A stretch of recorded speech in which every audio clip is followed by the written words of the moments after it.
Baiklah, kita mulai ya. Assalamualaikum warahmatullahi wabarakatuh. Salam sejahtera buat kita semua. Semoga Bapak Ibu sehat selalu dimanapun berada, gitu ya. Nah, sebelum saya mulai, saya mau menyampaikan dulu terkait masalah sertifikat. Ini yang paling rame ya, ditanyakan setelah webinar itu adalah sertifikat gitu.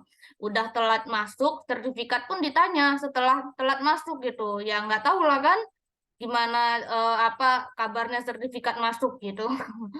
Nah, untuk sertifikat ini masuknya itu besok gitu. Nah, misalkan malam ini kan malam Rabu ya atau Selasa malam kita webinarnya, sertifikatnya besoknya gitu. Selama hari Rabu itu, nanti kalau hari Rabu itu nggak masuk juga sampai jam 8 malam, nanti Bapak Ibu bisa WA saya gitu.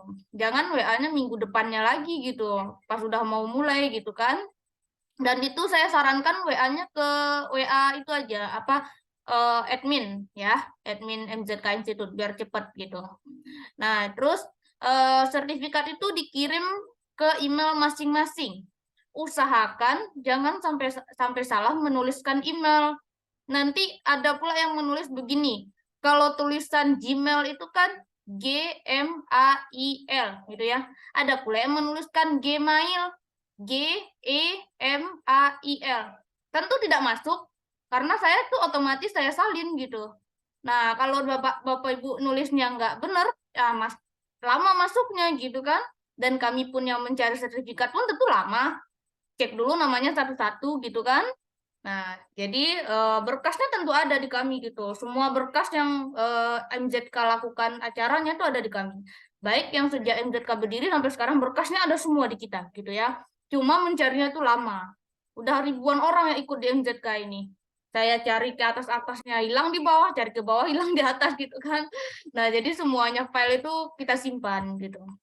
Jadi jangan takut sertifikatnya nggak hilang atau apa gitu kan, tetapi untuk mendapatkannya semuanya itu tentu butuh waktu kita mencarinya gitu, dan tentu harus bersabar gitu ya. Untuk rekaman Zoom itu ada di YouTube MZK News TV. Silakan Bapak Ibu klik MZK News TV di YouTube, dan itu semua rekaman ini ada dari yang pertama sampai yang ke-15 ini nanti ada gitu ya. Ada di sana semua gitu. Kita rekap di situ. Dan Bapak Ibu yang belum gabung di grupnya Journalism Series silakan bergabung. Di situ memang grupnya dikunci dan tidak bisa berinteraksi, tetapi nanti Bapak Ibu akan menerima info di situ.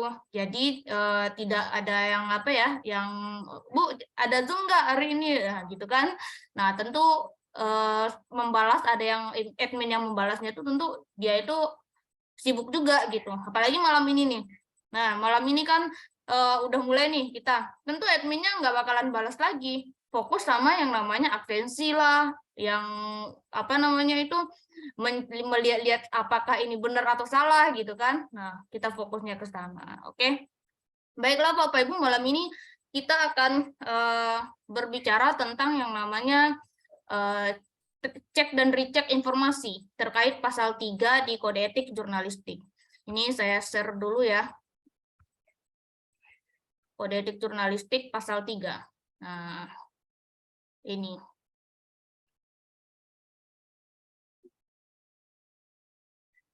Nah, di sini kita sudah bisa lihat dan semuanya sudah pasti membaca ya. Saya harap semuanya membaca gitu, baik wartawan maupun tidak wartawan.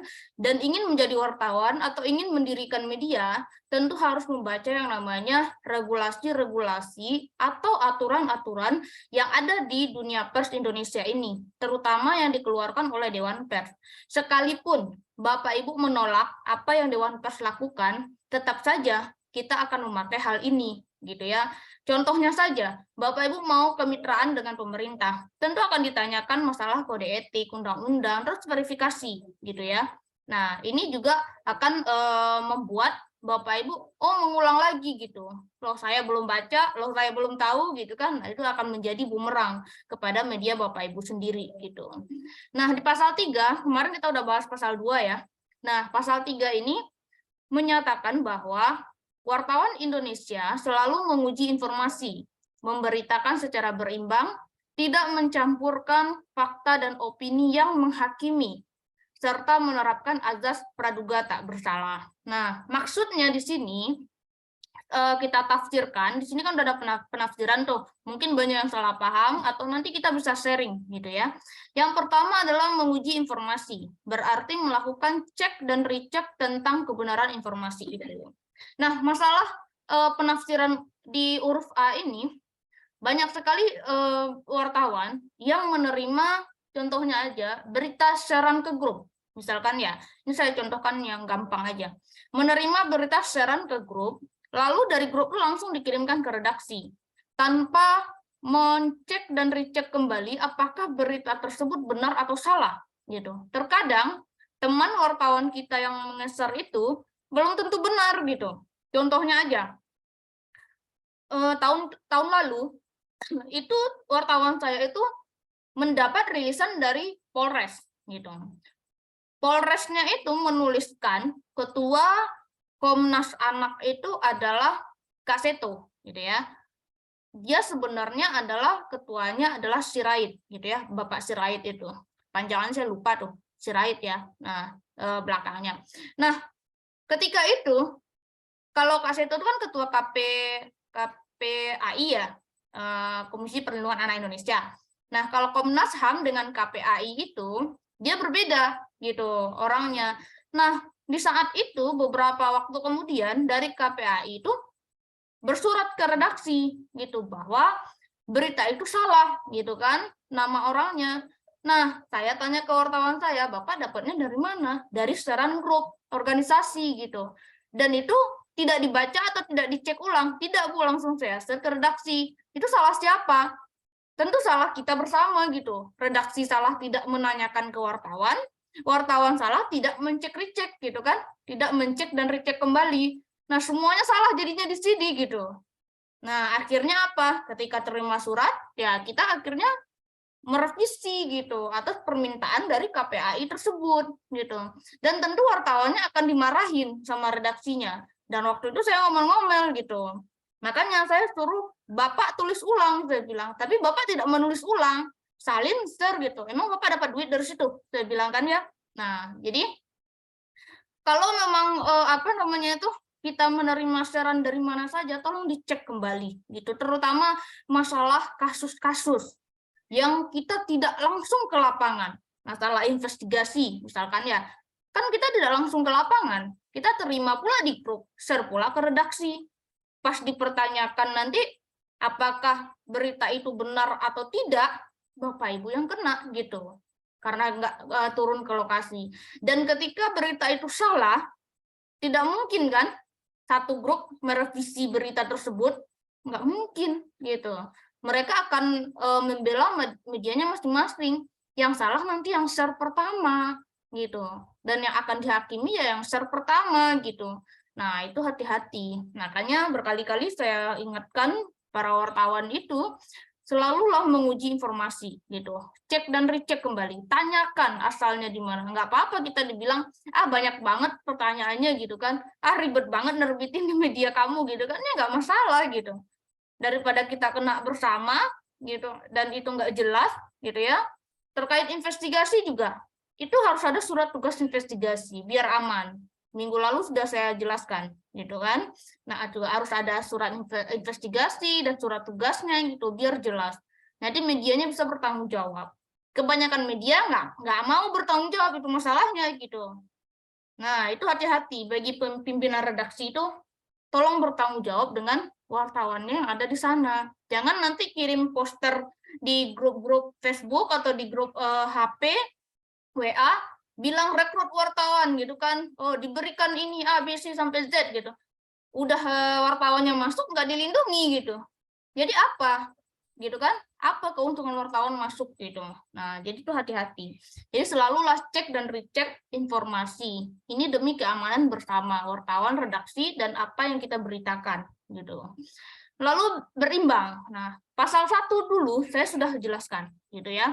Berimbang adalah memberikan ruang atau waktu pemberitaan kepada masing-masing pihak secara proporsional. Misalkan ada gitu ya, dua belah pihak yang mengkonfirmasi masalah tersebut.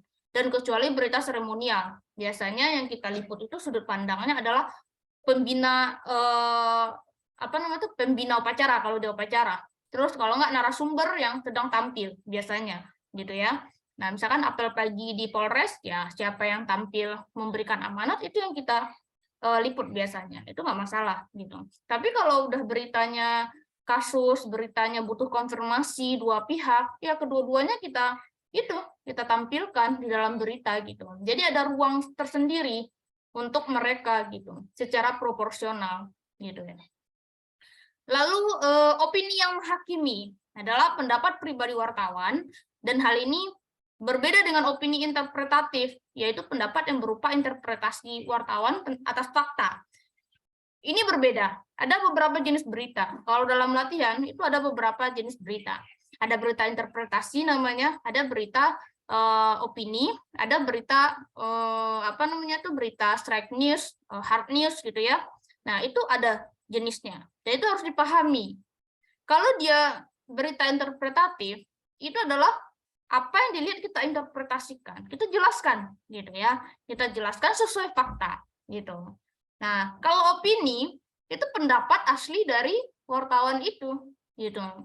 Dan biasanya itu ditandai dengan kata sebaiknya, seharusnya gitu. Sedangkan kita wartawan, kita tidak boleh memasukkan opini ke dalam berita.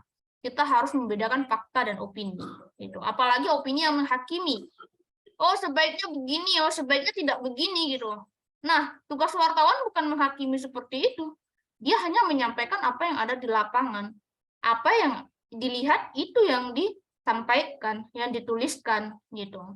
Bukan memberikan opini. Nah, ini kebanyakan terjadi di berita yang pakai kata dugaan-dugaan, yang masih beritanya masih dugaan-dugaan. Itu sering banget opini di situ. Tidak kita sadari, opini itu hadir gitu, karena merasa ingin berpendapat. Wartawan boleh berpendapat, tapi bikin yang namanya opini, bukan berita. Boleh, gitu ya. Wartawan boleh berpendapat, tapi jenisnya beda. Bukan berita yang strike news, hard news ini, tetapi opini, gitu. Nah, silakan mengajukan opini. Kalau pimpinan redaksi namanya tajuk. Nah, opini dari pimpinan redaksi namanya tajuk. Itu boleh beropini. Tajuk itu singkat tapi padat isinya, gitu. Nah, kalau wartawan boleh beropini, tidak ada yang melarang gitu. Tetapi tempatnya berbeda, jangan masukkan ke berita gitu. Oh, kita merasa janggal dengan pemberitaan David yang dihajar Mario misalkan ya. Wartawan punya pendapat nih, boleh gitu. Tapi tempatnya opini, bukan news yang update-update seperti biasanya gitu. Karena itu untuk berita gitu. Nah, itu bedanya. Jadi hati-hati di sana gitu. Lalu azas praduga tak bersalah atau prinsip adalah prinsip yang untuk tidak menghakimi seseorang.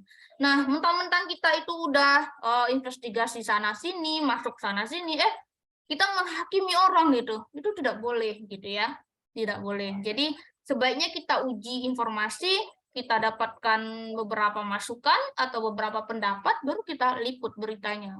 Kalau beritanya kasus, tentu Bapak Ibu itu harus memasukkan dua belah pihak agar seimbang, agar berimbang gitu. Dan itu pun untuk menjaga media Bapak Ibu sendiri gitu ya, untuk menjaga marwah status atau jabatan Bapak Ibu sendiri sebagai wartawan gitu. Jangan dikira nanti kita tersinggung dengan disebutkannya wartawan abal-abal, sementara kita prakteknya di lapangan itu memang abal-abal gitu.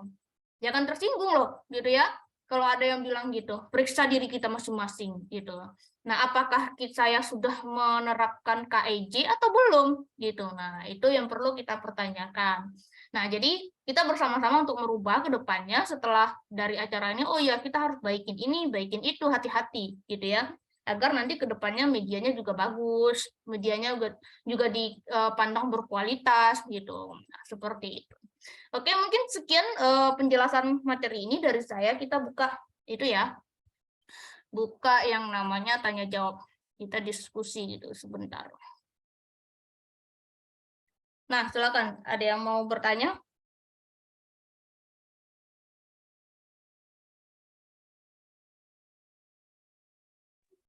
Boleh, selamat malam Ya, Ibu. silakan Pak Arta, malam. Saya kan tergolong awam nih mengenai kejurnalistikan, kemudian kerjasama juga kan gitu. Kadang-kadang kan media-media sekarang itu kan lebih banyak melakukan kerjasama dengan pemerintahan seperti itu. Nah, cuman di satu sisi kalau kita misalnya punya media, ingin medianya kita itu menjadi apa mitranya Google, misalnya ikut di Google AdSense gitu biar bisa di. Nah ini kebetulan pengalaman dari saya sendiri nih. Nah ternyata dari apa kajian dari Google-nya itu memang bahwa kita tidak boleh istilahnya copy paste terhadap berita-berita yang dikirimkan oleh humas kan gitu. Nah di satu sisi mungkin waktu pertemuan kita yang lalu kan sempat itu teman kita yang menyampaikan kalau misalnya kita dapat rilis dari humas kemudian kita rubah-rubah mereka akhirnya tidak mau kerjasama sama kita kan gitu. Nah ini jadi satu apa namanya satu dilema buat kita, buat saya kan gitu. Sebenarnya kita sebaiknya kemana? Sedangkan di satu sisi kadang-kadang juga kita harus juga kadang-kadang kita ada di posisi pemerintah, kadang-kadang juga kita ada di posisi masyarakat kan seperti itu. Nah ini ada dua sebenarnya dua sasaran yang ingin kita capai. Nah cuman berarti kan harus satu-satu dipilih kalau dengan kondisi seperti itu Mbak Marta gitu. Nah itu yang saya tanyakan mungkin mohon arahan lah seperti itu kemana sebenarnya atau gimana caranya menyiasati seperti itu. Terima kasih. Kalau beberapa orang itu biasanya merubah judul ya Pak ya. Tapi kalau merubah judul itu tidak merubah panggilan dari Google. Maksudnya revisi Ya, dari Google. Google betul. itu akan mendeteksi isi berita, bukan judul berita. Nah, itu pula yang kita harus hati-hati gitu ya. Nah, makanya saya setiap waktu itu mengatakan kepada orang-orang beralasan itu pemerintah nggak boleh mengubah itu. Saya pernah gitu membilang ke pemerintah itu gitu ya. Bapak kalau beritanya nggak boleh diubah, jadi media kami tuh jadi apa gitu sebenarnya gitu kan. Nah, jadi apa gitu sebab di Google pun kita ditolak gitu. Ini pun bukan media pemerintah juga gitu. Ini media swasta yang memang jika kebetulan aja kita bermitra gitu kan. Nah, seperti itu. Jadi memang cuma solusi saya itu memang ditulis ulang gitu, Pak. Minimal Bapak ubah deh redaksinya gitu. Jangan sama persis gitu istilahnya gitu ya. Nah, tapi kalau kalimat langsung tak langsungnya memang harus sama persis gitu. Karena memang dia yang sebenarnya menyebutkan gitu ya. Yang apa namanya itu yang mengatakan. Tapi kalau kalimat tidak langsung kan bisa diramu lagi dengan beberapa hal yang tidak merubah makna dari hal tersebut gitu. Nah ini kalau ditanya ya gimana Pak gitu, media kami hampir kena ban ini sama Google gitu kan, gara-gara sama semua gitu. Saya pernah begitu. Akhirnya pemerintah tersebut ya udah Bu, terserah Bu Marta aja gitu jadinya kan. Akhirnya begitu gitu. Soalnya kita itu kan mengambil apa namanya itu menjadikan website kita di AdSense itu kan susah, lama juga kan gitu, baru ada iklan gitu, baru dimasukkan ads-nya itu kan lama gitu, nggak langsung saja. Nah itu hati-hati juga gitu, seperti itu Pak. Terus satu lagi Mbak Marta, maaf sebelum lewat ini dari kemarin saya mau tanya. Nah, kita kadang-kadang kan ikut di satu grup WA, itu ada wartawan se-Indonesia, kemudian ada wartawan. Kadang-kadang teman-teman itu kan mengirim itu link-link beritanya itu. Nah, kebetulan kalau saya di Bali kan tentunya lebih banyak berita-berita yang nuansanya Bali atau berita-berita di Bali. Sedangkan kita maunya sebenarnya media kita itu juga menjangkau secara nasional. Nah, di satu sisi memang SDM-nya kita kan belum sampai ke masing-masing daerah itu ada kan gitu. Nah, kemudian kita ikut di grup WA itu, kemudian kita misalnya mengambil link beritanya itu berarti kita harus tetap menyampaikan bahwa apa namanya itu melansir dari ini gitu seperti itu ya. Betul. Harus kita sebutkan media mereka gitu. Tapi gitu. kalau bagusnya sih Bapak bisa rekrut wartawan se-Indonesia gitu dengan skema pembayaran atau bagi hasil yang ya seadanya gitu kan kalau wartawannya mau gitu. Nah, seperti itu. Jadi kalau memang harus apa kalau Bapak mengutip istilahnya itu ya Bapak harus menyebutkan medianya. Dilansir dari Bali Lintas Media News misalkan ya. Nah, begini-begini gitu. Harus dilansirkan. Karena kita tuh ngambil dari dia gitu. Mungkin gambarnya bisa berbeda. Kita bisa cari gambar lain misalkan ya. Tapi isi berita tentu kita lansirkan dari dia. Ada beberapa kesamaan. Misalkan kalimat langsungnya mungkin ada kesamaan gitu. Dan itu tentu harus kita cantumkan. Bentar. Kok nggak ada Ya. gambar videonya? Ya, Seperti itu. terima kasih Bu. Ya, sama-sama. Ya. Silakan Pak Ardi. Ya, Assalamualaikum warahmatullahi wabarakatuh. Waalaikumsalam Salam warahmatullahi sejahtera, wabarakatuh. salam kenal buat semuanya. Kenalkan saya Ardi dari Depok.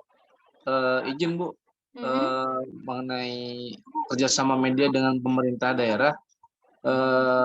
Bentuk kerjasamanya dalam rilis, yang dimana kan setiap rilis pasti ada advertorial atau atau rilis itu sendiri. Nah, kerjasama seperti ini kan harusnya pentahelix ya Bu, maksudnya sama-sama saling menguntungkan nih.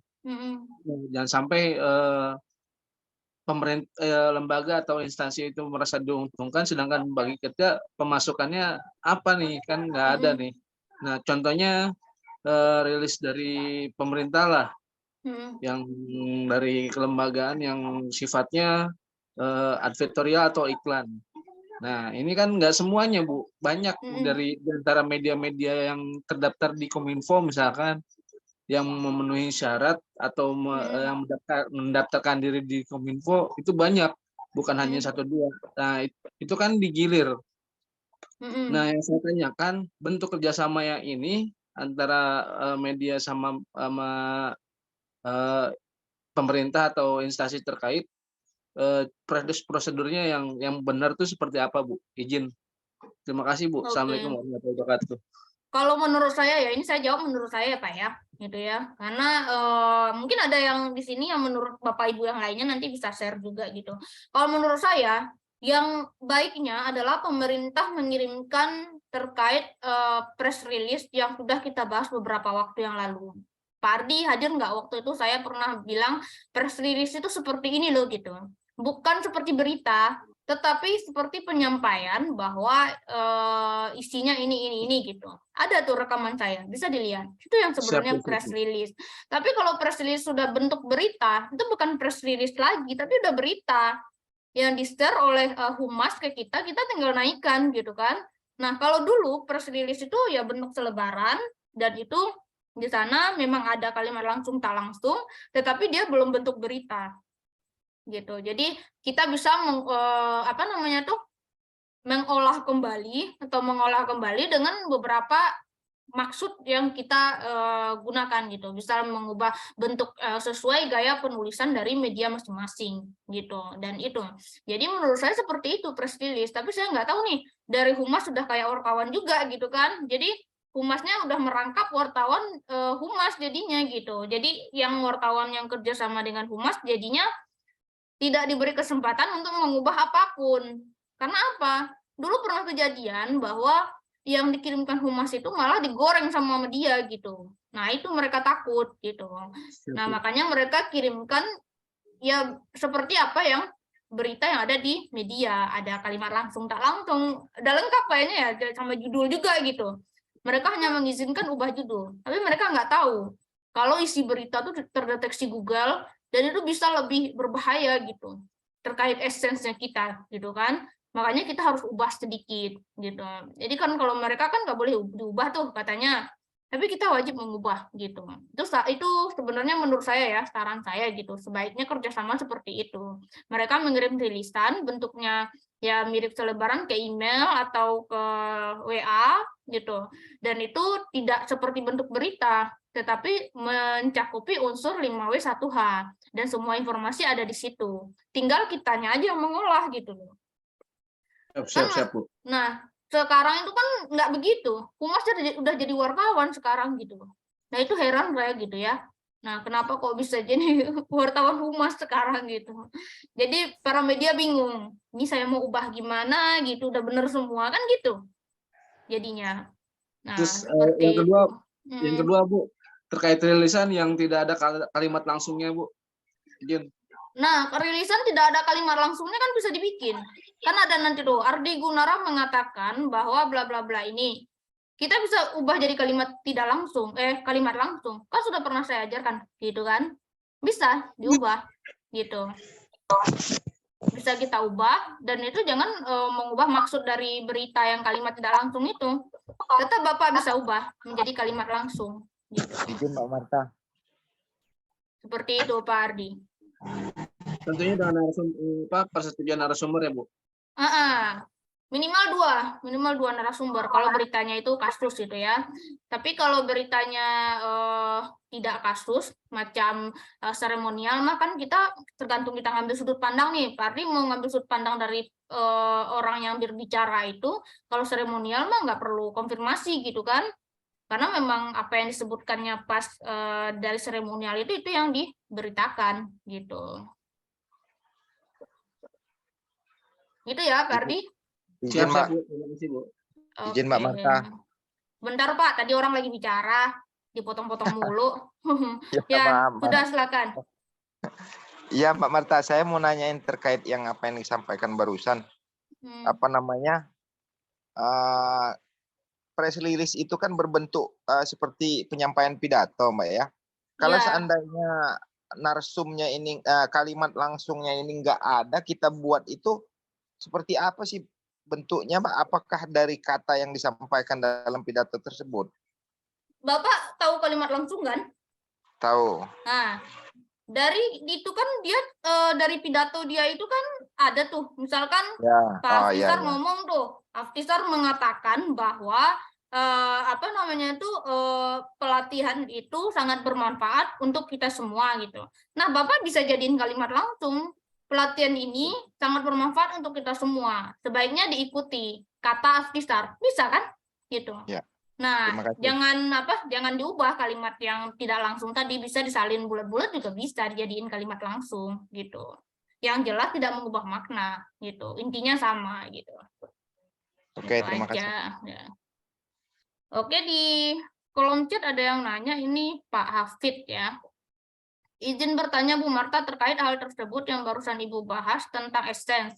Itu pernah kan kami coba jawab seperti yang Ibu sampaikan dan juga kami sikapi dengan hal yang sesuai petunjuk Ibu barusan.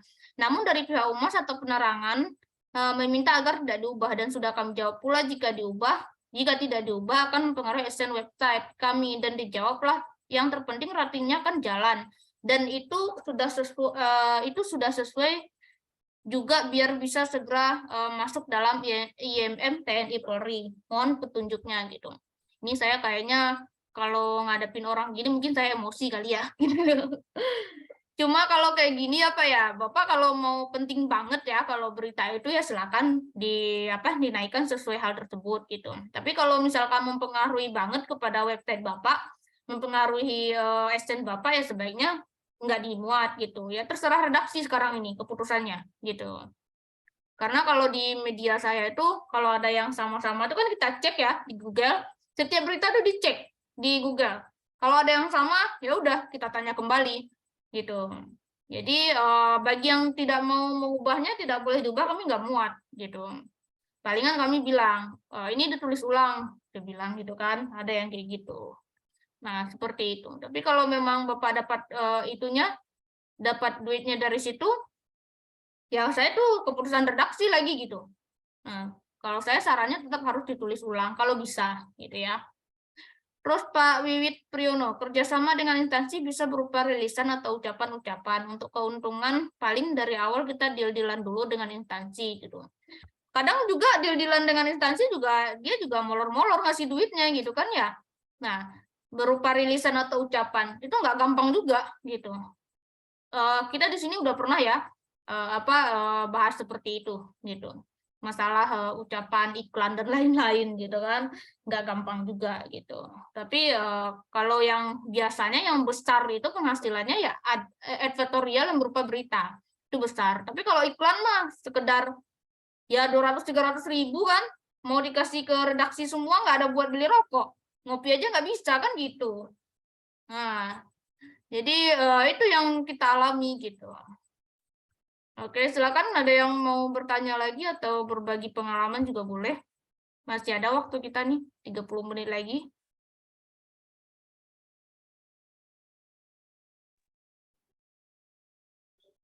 izin Bu Marta, kalau Ya, silakan. belum Bapak ada yang ini. tanya, saya Ya, mau silakan Pak. lagi. Kemarin kan ada yang kirim beritanya dari dari media Detik Indonesia kalau nggak salah. Nah, Mm-mm. itu di beritanya itu kan ada pernyataan dari Ketua Umum Dewan Pers itu berkaitan dengan media itu harus terdaftar di Dewan Pers. Mm-mm. Ternyata Bu Noni itu per saat ini Mm-mm. dalam kepemimpinannya beliau bahwa sekarang kita udah ditutup gitu loh pendaftaran ke Dewan Pers. Mm-mm. Kenapa? Karena menurut Ibu Noni bahwa sekarang itu rejimnya bukan rejim harus mendaftar di Dewan Pers karena sudah ada undang pers, jadi sehingga tidak perlu lagi adanya mendaftar di Dewan Pers kan seperti itu. Mm-mm. Sedangkan di satu sisi kalau misalnya kita kerjasama sama instansi atau lembaga lain itu kan memerlukan verifikasi dari Dewan Persnya itu. Ya. Sedangkan di satu sisi katanya per sekarang ini Dewan Pers sudah tidak menerima pendaftaran lagi. Nah itu, jadi saya minta info dari Mbak Marta yang memang lebih banyak. Nah, kemarin itu saya sempat komen juga itu ya, pemberitaan dari yang di Pak Luki, mana Pak Luki di sini. Nah, itu kan katanya, saya baca juga itu lengkap, saya baca semuanya ya. Dan itu katanya di sana tidak ada lagi pendaftaran untuk verifikasi Dewan Pers. Tetapi di dalam aturannya di laman Dewan Pers itu ada gitu, surat sahnya gitu. Itu ditandatangani oleh bukan Bu Nuni, Bu Nini sih, tapi Pak siapa sih namanya itu ya, lupa saya. Dan Bapak yang PLT kemarin itu gitu loh. Nah, itu menyampaikan untuk media-media lama itu wajib memperbaharui gitu pendataan tersebut gitu agar sertifikatnya sekali 5 tahun itu diperbaharui gitu ya. Makanya saya bilang kemarin, ini kan jadi tumpang tindih gitu loh. Nah, apakah kita mau diwajibkan daftar sementara kita pas kan Februari ini kan pada masukin itu ya kemitraan nih ke pemerintah gitu kan. Nah, itu pada dimintain gitu. Ini jadinya gimana gitu. Nah, kalau bisa kita komplain ya kita komplain ke Dewan Pers gitu. Saya beberapa kali komplain nggak dibalas itu sama sekretaris Dewan Pers itu. Gimana? Ini beneran udah berapa kali nih saya WA kan? Udah hampir 5 kali pas 10 kali ini nggak tahu saya. Dari 2 bulan yang lalu minta ngundang dia nggak dibales, terus kemarin saya ke Jakarta itu nggak sempat ke Dewan Pers gitu karena sibuk katanya. Ya udah saya nggak datangin, terus saya WA lagi nggak dibales lagi gitu. Nah, kita perlu pertanyakan ini juga gitu, gimana status kita yang belum terdaftar ini bisa diakui oleh pemerintah. Jangan semena-mena itu pemerintah tuh harus verifikasi Dewan Pers baru lolos itu. Ya nggak juga kan gitu. Sementara kan Dewan Pers sendiri mengatakan hal tersebut. Harusnya kan kita lolos semua tuh, tergantung nanti dananya berapa gitu kan. Siapa yang cepat itu dapat kan biasa begitu. Nah, kalau misalkan diwajibkan verifikasi dengan link berita yang kita baca itu ya tentu kita tidak wajib verifikasi. Cukup dengan SK Menkumham dan lain-lain gitu. Ya. Seperti itu. Jadi itu yang masih saya juga bertanya. Itu rencananya besok saya mau WA itu orang Dewan Pers, nggak dibalas juga ya nggak tahu nih. Ya kita kirim surat terus kan tentang pertanyaan itu gitu. Nah, seperti itu. Kalau memang pendaftaran sih saya kemarin daftar online sih masih bisa gitu kan. Cuma daftar mengambil nomor registrasi bisa gitu. Nah, memang di dalam itu dijelaskan bahwa jangan salah kaprah untuk verifikasi itu sebenarnya kita mau mendata katanya. Nah, sampai saat ini saya udah cek gitu ya di laman Dewan Pers itu udah 1170 berapa itu media terdata gitu. Dan udah dikasih sertifikatnya gitu, verifikasi Dewan Pers itu. Dan banyak lagi yang belum terdata gitu. Dan kalau mau berniat untuk mendata, Dewan Pers tentu harus sabar gitu kan, menunggu kita untuk mendaftar. Jangan ditekan kayak mewajibkan gitu.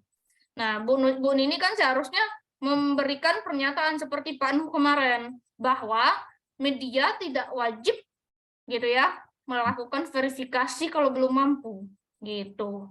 Nah, itu kemarin bahasanya dari Pak Nuh dulu. Sekarang itu belum ada saya temukan edaran seperti itu. Nah, makanya kemarin saya juga bertanya pas baca link berita tersebut gitu.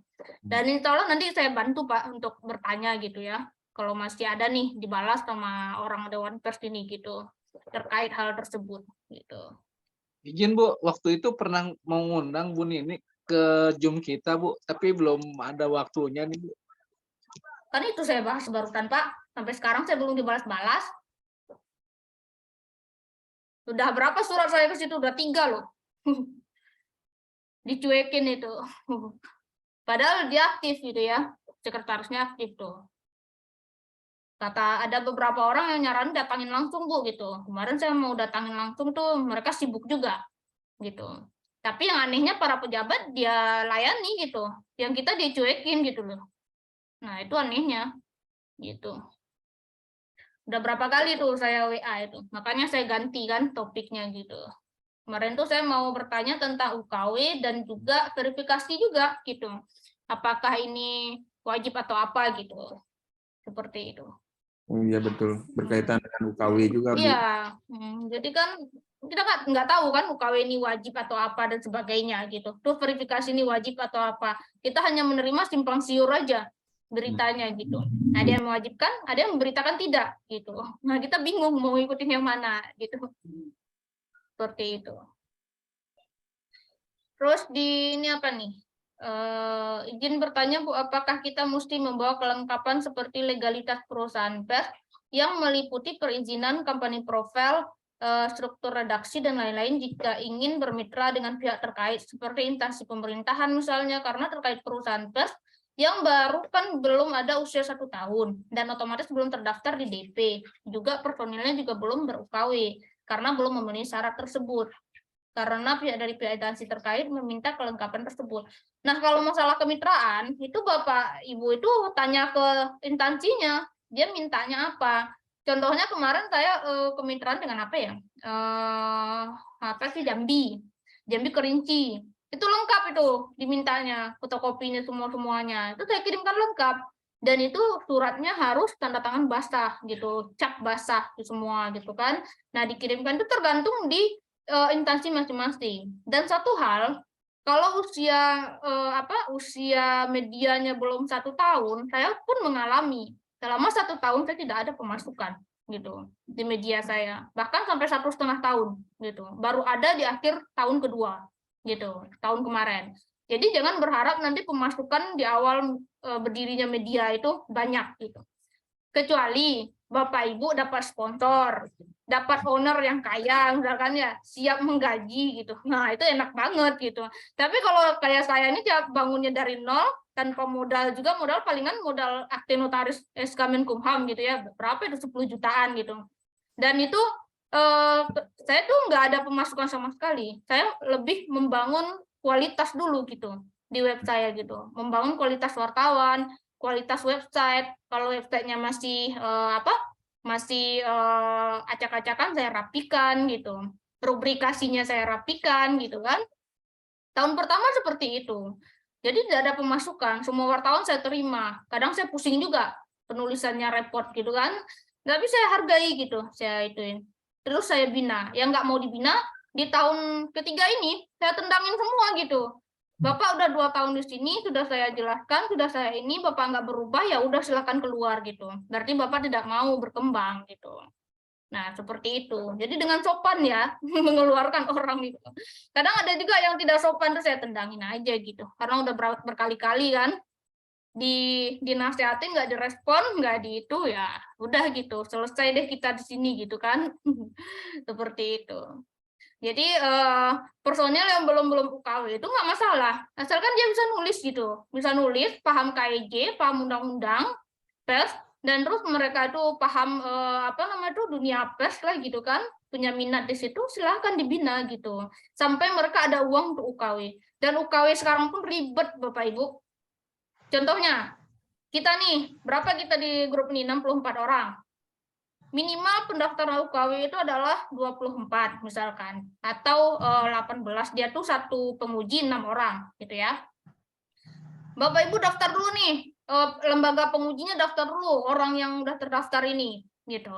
Terus daftar semua kelengkapan wartawan ini ke Dewan Pers, dan kita daftarkan tanggal pengadaannya, habis dari situ kita belum jelas itu disetujui atau enggak. Kadang-kadang kita disuruh mundur gitu tanggalnya.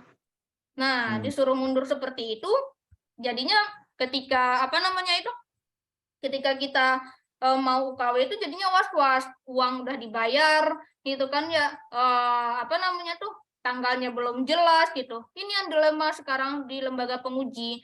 Termasuk saya pun kadang membantu orang yang mau UKW itu, saya bilang saya nggak ikut campur lagi nih, soalnya Dewan Pers nggak jelas gitu. Harus kumpulin data semua, udah repot pula kan para wartawan ngumpulin data, kita ajukan tanggal dia mundur-mundur mulu gitu. Nah, jadinya nggak terselesaikan. Jadi sekarang tuh ribet, harus kita daftarkan dulu berkas wartawannya, baru dikasih tanggal. Makanya pas kalau saya ditanya, Bu, kapan UKW gitu? Saya nggak tahu, saya bilang. Tapi kalau mau, ayo lengkapi dulu berkasnya gitu. Itu aja. Nah, pas yang repotnya nih, berkas sudah tersalurkan, misalkan ya, tersampaikan ke Dewan Pers. Pas mau bayar, kan kita nggak tarik bayaran tuh di awal. Pas mau bayar di akhir, pada kabur gitu. Nah, itu etika wartawan juga kayak gitu. Udah kita daftarkan ke Dewan Pers itunya, terus dia kabur di belakang. Jadi peserta kita kurang, dimundur lagi sama Dewan Pers gitu. Akhirnya itu akan bermasalah dengan lembaga penguji. Nah, jadi kalau Bapak Ibu mau UKW, ya cukup lah gitu kalau udah daftar satu, selesaikan dulu, pastikan gitu. Karena semua lembaga uji kena begitu, gitu ya. Kena seperti itu. Harus menunggu tanggal dari Dewan Pers dulu. Kalau udah dapat tanggal baru dilaksanakan. Kalau dulu enggak, udah ada tanggal diajukan, dapat surat izin, berapapun nanti yang UKW tetap itu jalan. Jadi nggak perlu nunggu-nunggu tanggal gitu. Orang jadi pasti, oh kita UKW tanggal besok ya gitu. Misalkan besok tuh tanggal 1 Maret misalkan, 1-2 Maret misalkan. Kita pasti tuh karena udah dapat izin gitu ya. Orang jadi ada kepastian. Oh ya ini pasti nih UKW, orang bayar langsung persiapan pergi berangkat gitu. Tapi kalau sekarang enggak. Kadang was-was juga wartawan mau bayar ke lembaga uji gitu, apalagi ke organisasi yang mengadakan. Kadang uang itu entah disalahgunakan entah kemana gitu ya. Buat mengembalikannya tuh tentu butuh proses gitu. Saya pernah ngembaliin uang UKW orang banyak, hampir 7 juta 10 jutaan gitu. Itu saya kembaliin itu tentu butuh proses di yang namanya perusahaan. Kita ngajukan dulu pengembalian, disetujui dulu sama direkturnya, sama pimpinannya, baru balikin gitu. Itu 15 hari sampai 1 bulan itu. Nah, jadi nggak gampang gitu. Nggak gampang mengembalikan gitu kan. Dan terus kita mempromosikan, mencari orang juga nggak gampang. Ini sulit sekarang UKW itu. Makanya verifikasi malah tambah sulit juga. Harus BPJS-nya sekian dan sekian gitu. Nah, itu. Jadi itu perlu kita berikan saran sebenarnya ya ke Dewan Pers gitu. Tapi saya belum sempat juga gitu. Belum dibalas juga. Karena kita maunya diramein gitu kan. Tapi kan belum ada yang merespon undangan saya gitu. Ada 3 undangan kemarin itu. Nah, seperti itu. Harus offline ya kalau UKW. Iya, kalau UKW harus offline. Dan jangan tanya saya lagi gitu, Bu, bisa online nggak gitu? Sedangkan di layar Dewan Pers sudah dibilang, segala UKW yang bersifat online itu ilegal katanya, surat edarannya.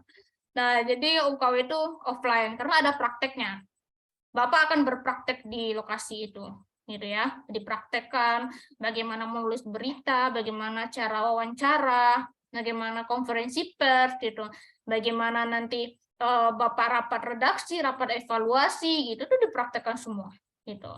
Nah, itu nilainya praktek. Tapi kalau teori ya masalah sejarah pers apa semua gitu kan, itu teori ada gitu. Nah, seperti itu ujiannya. Jadi kalau ditanya online saya nggak bisa jawab. Adanya pelatihan cuma online gitu. Pelatihan ada banyak gitu kan, online gitu. Seperti itu. Oke, silakan Pak Buci kalau mau bertanya. Ada Pak Buci nggak? Mana nih Pak Buci? Buka dulu mikrofonnya, Pak.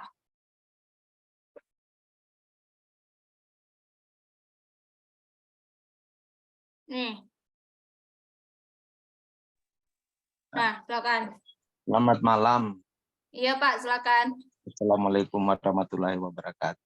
Waalaikumsalam. Ini tadi kan izin Bu Marta. Tadi Ibu Marta bilang saya bukan bertanya, hanya curhatan aja. Silakan. Iya. Silakan curhat. Tapi kalau waktu udah sempit, saya dipersingkat aja. Begini, saya dari media lacakpos.co.id. Iya. Pada tanggal 9 Juni saya daftar ke Dewan Pers lewat online. Kan udah mendapat ID pers. Terus 1 hari langsung dibalas. Dibalas saya harus lengkapi ada 12 item.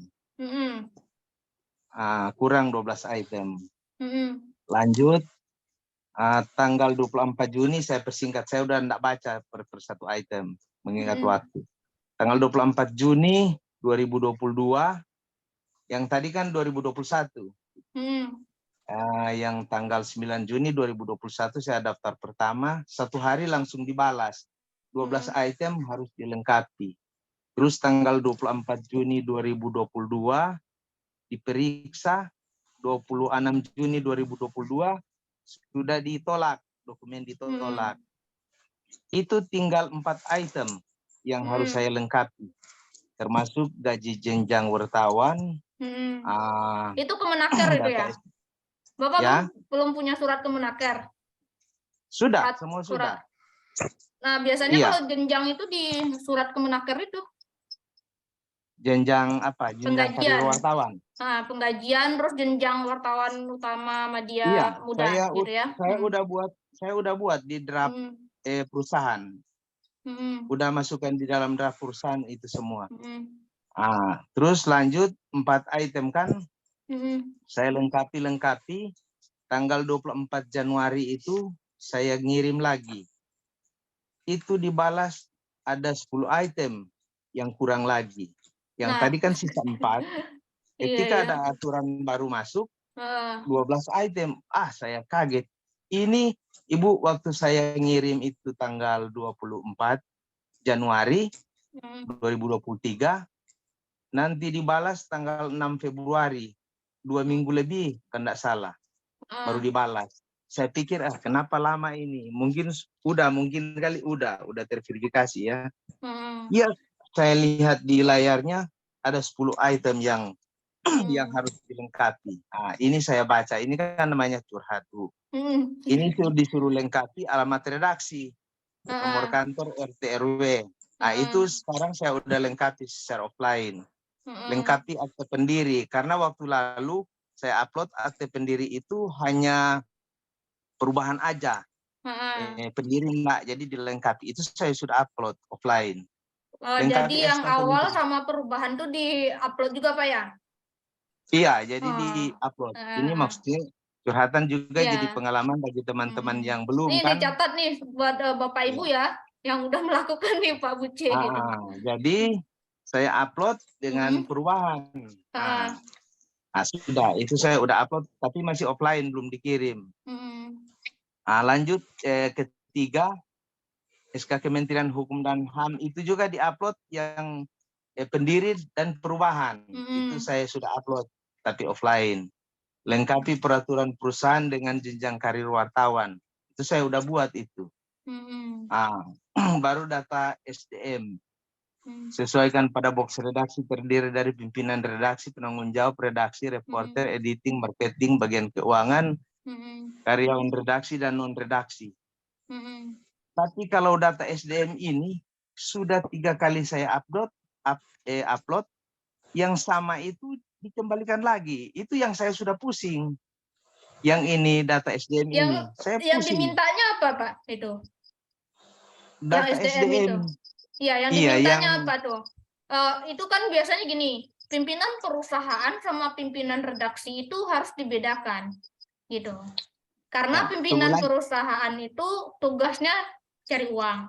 Kalau pimpinan redaksi itu adalah memimpin ke redaksional, kayak berita masuk misalkan ya, terus di edit atau apa, itu pimpinan redaksi, itu terkait redaksi. Tapi kalau dia pimpinan perusahaan itu adalah dia itu seperti mengatur SDM-nya gitu, misalkan marketingnya gitu, terus begini Bu, itu kan di 4 template itu, ada 4 template itu, di situ ada data SDM yang karyawan karyawan kontrak, karyawan Iya, tetap. memang itu.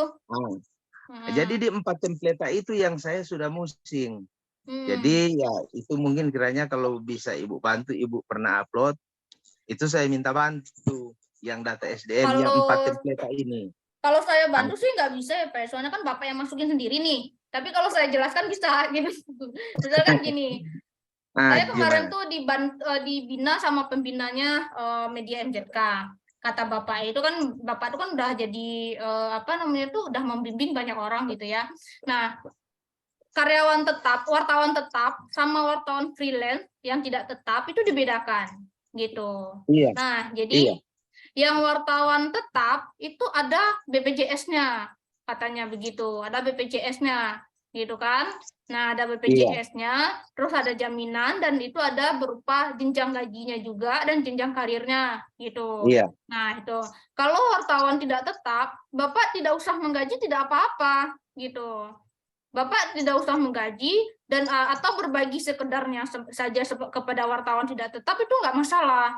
Misalkan Bapak menggajinya tidak sesuai UMR misalkan, itu nggak masalah. Itu karena dia freelance. Bapak menggajinya per berita misalkan. Satu berita 10.000 atau 20.000 misalkan. Itu freelance. Wartawan tidak tetap namanya. Saya disuruh membuat seperti itu gitu kemarin. Jadi tetap kontrak freelance. Kalau kontrak ini Bapak mengeluarkan PKWT namanya, PKWTT. Gitu, perjanjian kerja waktu tidak tertentu. Berarti dia kontrak berdasarkan waktu. Misalkan dia kontrak dalam waktu 1 tahun, 2 tahun gitu. Kalau wartawan tetap itu ada PKWT namanya, perjanjian kerja waktu tertentu. Misalkan dalam waktu 5 tahun, dia bersifat tetap gitu, waktu tetap gitu. Nah, kalau freelance itu dia bedanya di gaji aja, Pak, di jenjang gajinya. Begini, Bu. Saya potong sedikit mungkin waktu. Ibu Marta pernah lihat 4 template itu dari Dewan Pers? Pernah. Saya pernah baca. Saya lagi lengkapi itu juga gitu. Makanya saya konsultasi sama pembina saya gitu. Kemarin itu. Iya, 4 template itu yang itu padahal saya sudah lengkapi sesuai apa yang Ibu katakan tadi. Tetapi ditolak. Itu yang saya jadi pusing. Oke, nanti Bapak kirim ke saya deh. Gimana Bapak melengkapinya gitu. Nanti saya bantu itu ceknya gitu ya. Iya. Gitu. Lanjut, itu kan kelima, Bu. Yang keenam, lengkapi bukti transfer gaji seluruh karyawan format PDF scan dan dalam satu PDF. Jadi orang minta slip gaji, bukti setoran.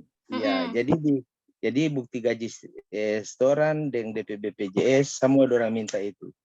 Lengkapi bukti transfer slip gaji 13 THR. Seluruh karyawan format PDF scan dalam satu PDF. Lengkapi. Lengkapi kartu sertifikat BPJS tenaga kerja. Itu kan ada. Jadi tinggal mau diatur. Lengkapi kartu peserta BPJS, ada itu. Silakan mengadopsi SOP perlindungan wartawan dalam format ratifikasi. Ratifikasi dapat diminta ke email Dewan Pers. Itu saya minta ke Dewan Pers. Saya email 1 hari sudah dibalas, dikasih itu SOP perlindungan wartawan. Jadi di dalam sini semua ini yang saya baca tadi itu ada, tetapi tinggal data 5 data SDM yang 4 template itu yang saya kirim 3 kali, saya sudah buat secara maksimal, tetapi ditolak. Iya. Gitu. Nanti ya emang itu, jadi nanti Bapak nanti kabarin saya aja gitu ya. Coba saya cek gitu, mana tahu bisa gitu ya. Bukannya itu kan ada itunya Pak, ada apa Excel-nya ya, tinggal Bapak isi kan. Formatnya kan Microsoft Excel. Iya, itu kan formatnya di saat kita masuk ke situ kan formatnya data template itu memang dari Dewan Pers itu, Bu, bukan dibuat.